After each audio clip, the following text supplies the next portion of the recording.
Hello दोस्तों, मैं NP Singh फिर से स्वागत करता हूं आपका स्केप फोल्डिंग एजुकेशन पर। तो दोस्तों कल हमने कल की जो रेखागणित की ज्योमेट्री की क्लास में कल हमने बात की थी पॉइंट बिंदु के बारे में, और उसके बाद हमने किरण के बारे में बात की थी, और उसके बाद हमने की थी लाइन रेखा के बारे में। तो ये 3 टॉपिक कल की क्लास में हमने क्लियर किए थे। आज की क्लास में ज्योमेट्री की में बात करेंगे हम रेखाखंड के बारे में। तो रेखाखंड क्या होता है? तो रेखाखंड होता है दो निश्चित बिंदुओं के बीच खींची गई रेखा को हम क्या कहते हैं? रेखाखंड कहते हैं। जैसे मैं कोई यहाँ एक पॉइंट ये बिंदु लगा देता हूँ, एक पॉइंट यहाँ लगा देता हूँ, तो ये हो गया ए और ये हो गया बी। अगर मैं इसके बीच में कोई लाइन खींच देता हूँ, ये वाली लाइन, ये मैंने जो लाइन खींची है दो बिंदुओं के निश्चित बिंदुओं के बीच खींची गई लाइन को हम क्या कहते हैं? रेखाखंड कहते हैं। इसी लाइन को हम क्या कहेंगे? रेखाखंड। और इस रेखाखंड की क्या होती है? निश्चित लंबाई होती है। लेकिन रेखा की कोई निश्चित लंबाई नहीं होती, और रेखाखंड की क्या होती है? निश्चित लंबाई होती है। यानी कि दो बिंदुओं के बीच खींची गई रेखा को हम क्या कहते हैं? रेखाखंड कहते हैं। तो पॉइंट में लिखते हैं दो निश्चित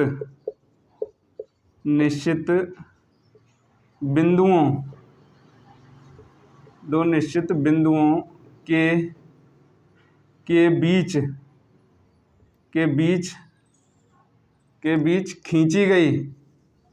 बीच खींची गई रेखा को रेखाखंड कहते हैं।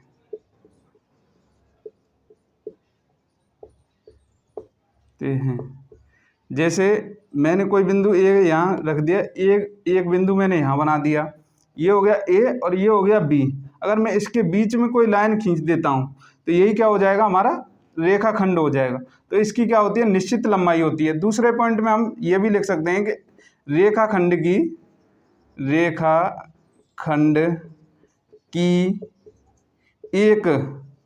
एक निश्चित लंबाई होती है। तो दोस्तों रेखा और रेखाखंड में अंतर क्या होता है?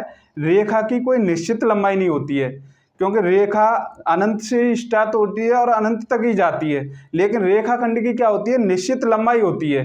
तो 2 पॉइंट आपको रेखाखंड के बारे में समझ में आएंगे। रेखा और रेखाखंड के बारे में आपको बहुत बेहतरीन समझ में आएगा। अब तीसरे पॉइंट पर चलते हैं दोस्तों। तो दोस्तों अब बात करते हैं हम समांतर रेखाओं के बारे में, पैरेलल लाइन के बारे में।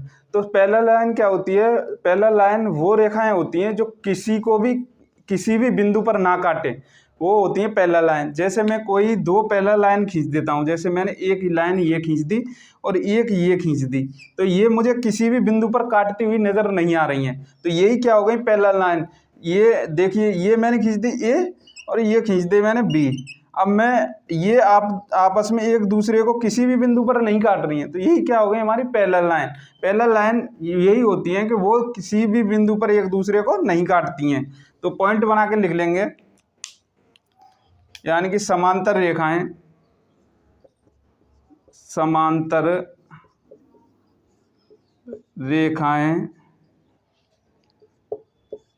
एक दूसरे को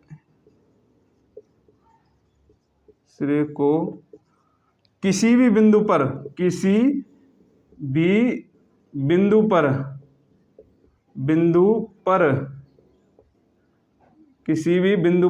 नहीं काटती हैं। तो पैरेलल लाइन की यही खासियत होती है दोस्तों कि ये आपस में एक दूसरे को किसी भी बिंदु पर नहीं काटती हैं। जैसे ये हो गई एक लाइन, ये हो गई, तो ये आपस में एक दूसरे को किसी भी बिंदु पर नहीं काटती हैं। तो यही होती है पैरेलल लाइन। और ये क्या होती हैं? आपस में एक दूसरे के मतलब समांतर होती हैं। ठीक है, तो यही पॉइंट था इसका, यही आपको जानना था। तो आप नेक्स्ट टॉपिक में चलते हैं। समांतर रेखाओं के बाद नेक्स्ट बात करते हैं हम। तो दोस्तों अब बात करते हैं हम प्रतिच्छेदी रेखा के बारे में। तो प्रतिच्छेदी रेखा किसे कहते हैं कि जब दो रेखाएं आपस में किसी बिंदु पर मिलती हैं या आपस में किसी बिंदु पर प्रतिच्छेद करती हैं, तो उसे क्या कहते हैं हम? प्रतिच्छेदी रेखाएं। जैसे मैं बात करूं, जैसे ये एक लाइन हो गई, जैसे ये एक लाइन हो गई, ये एक पॉइंट हो गया, बिंदु हो गया, और ये एक लाइन हो गई, एक लाइन ये हो गई और एक लाइन ये हो गई, एक लाइन या रेखा एक ये हो गई। अब ये क्या कर रही है, आपस में इस पॉइंट पर क्या कर रही है, प्रतिच्छेद कर रही हैं, यानी कि आपस में एक दूसरे को काट रही हैं। तो इसी को हम क्या कहेंगे, प्रतिच्छेदी रेखाएं।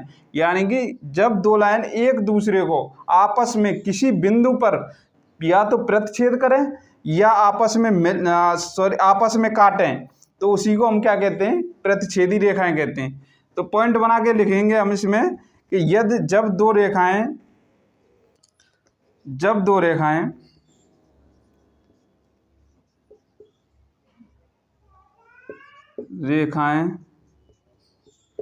एक दूसरे को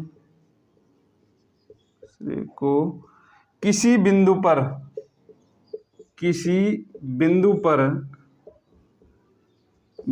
पर काटती हैं या प्रतिच्छेद करती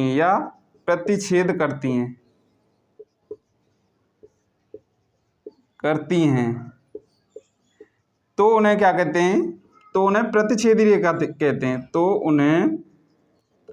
उन्हें प्रतिच्छेदी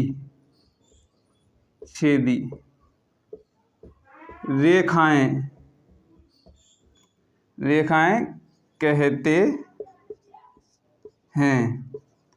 तो ये हो गई प्रतिच्छेदी रेखाएं। अब हम तीसरे पॉइंट पर चलते हैं, तीसरे टॉपिक पर चलते हैं, जो कि समांगी रेखाओं के बारे में बात करते हैं। तो दोस्तों अब बात करते हैं हम समांगी रेखा के बारे में। तो समांगी रेखाएं कैसे कहते हैं कि एक ही बिंदु पर जब तीन या तीन से अधिक रेखाएं आपस में काटती हैं, तो उसी को क्या कहते हैं, समांगी रेखाएं। जैसे मैं यहाँ एक बिंदु लगा देता हूँ और इस बिंदु पर तीन या तीन से अधिक रेखाएं आपस में काटें, 1 2 3 और अनंत रेखाएं इस बिंदु पर आपस में काट सकती हैं, तो इसी को क्या कहते हैं, समांगी रेखाएं कहते हैं। जब एक निश्चित बिंदु पर ये तीन या तीन से अधिक रेखाएं आपस में काटें, तो उसी को क्या कहते हैं, हम समांगी रेखाएं कहते हैं। तो इसमें पॉइंट बनाकर लिखेंगे हम, किसी एक निश्चित बिंदु पर तीन या तीन से अधिक रेखाएं आपस में काटें तो उसे समांगी रेखाएं कहते हैं। किसी एक निश्चित बिंदु पर तीन या तीन से अधिक रेखाएं आपस